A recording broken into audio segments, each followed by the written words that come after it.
Ahora, ¿te gustaría aprender una herramienta con la cual podrías seguir adelante con tu vida, aún en las peores situaciones y sobre todo ser feliz?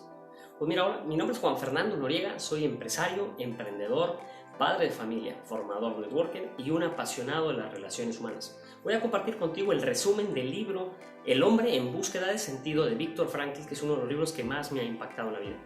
¿Qué vas a encontrar en este resumen? Mira, descubrirás cómo las terribles experiencias de un hombre lo ayudaron a formular una visión única de la naturaleza del ser humano. Yo creo que es simplemente imposible para alguien, más que para los supervivientes, el entender cómo era verdaderamente la vida de un prisionero en un campo de concentración nazi.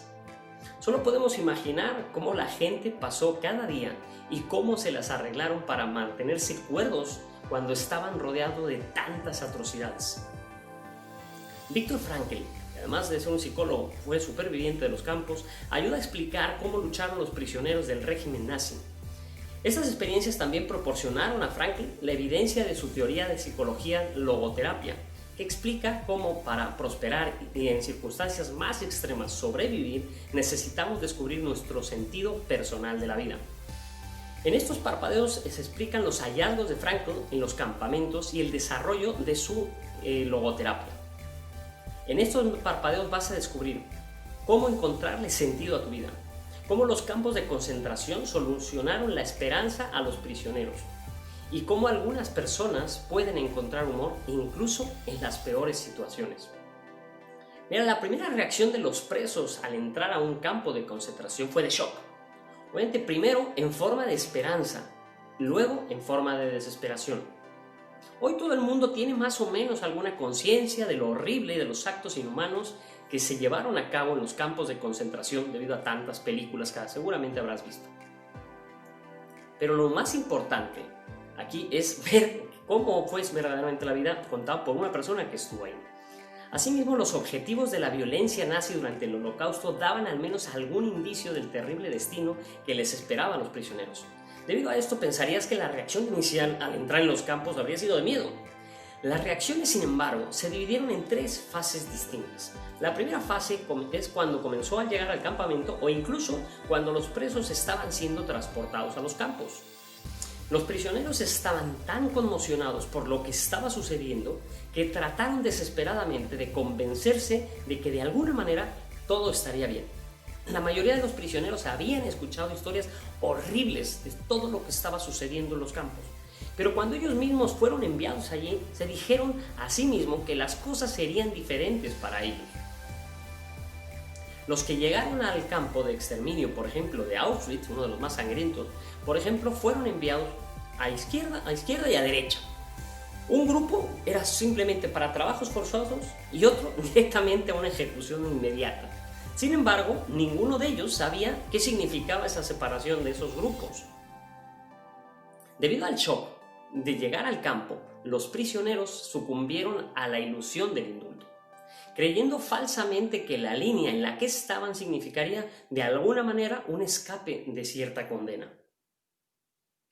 Durante esta primera fase, los prisioneros que aún no se habían acostumbrado a los horrores del campamento estaban terriblemente asustados, obviamente por todo lo que estaba sucediendo. Los prisioneros recién llegados no podían manejar esa experiencia intensamente emocional de ver a otros prisioneros siendo castigados de la forma más brutal por las ofensas más triviales. Enfrentados a una brutalidad grotesca, pronto perdieron la esperanza y empezaron a ver la muerte como una especie de alivio. De hecho, la mayoría consideraba el suicidio como una salida. Una manera de hacerlo era directamente brincar sobre la cerca electrificada que rodeaba todo el campo. Sin embargo, después de unos días en el campamento, los prisioneros cayeron en un estado de apatía que les permitió concentrarse solamente en la supervivencia.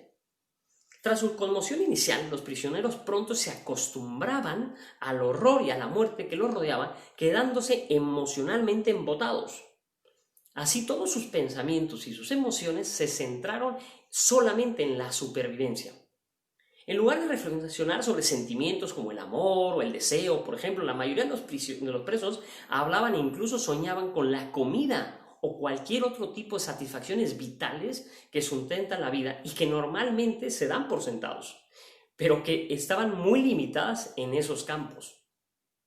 Mientras los prisioneros se escondían del horror en la primera fase, el embotamiento de las emociones de la segunda fase actuaron como un escudo, dándoles la constitución para que ambos vivieran las crueldades cotidianas del campo y aprovecharan cualquier oportunidad para mejorar sus propias oportunidades de supervivir.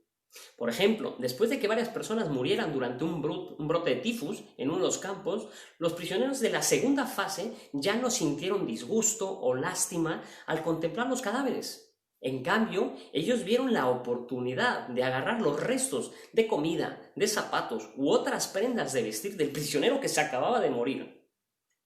No había un final previsible en ese tiempo en los campos. ¿Qué otro que el que dependía de las manos de los guardias, los que los dejaba a los prisioneros sin poder imaginar que la vida todavía tuviera algún sentido para ellos? Por lo general, vivimos siempre viendo para el futuro. Hacemos grandes planes y obtenemos emociones de ver cómo se desarrolla nuestra vida.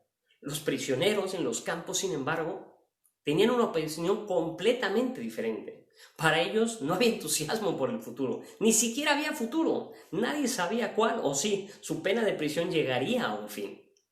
La mayoría de los prisioneros pensaban que sus vidas ya habían terminado. Ellos simplemente existían. En el campo dejaron de vivir al no haber metas que alcanzar. ¿Cuánta gente vive hoy en día de la misma manera? En vez de vivir, solamente existen. La verdad es que tenemos una sociedad que está llena de zombies.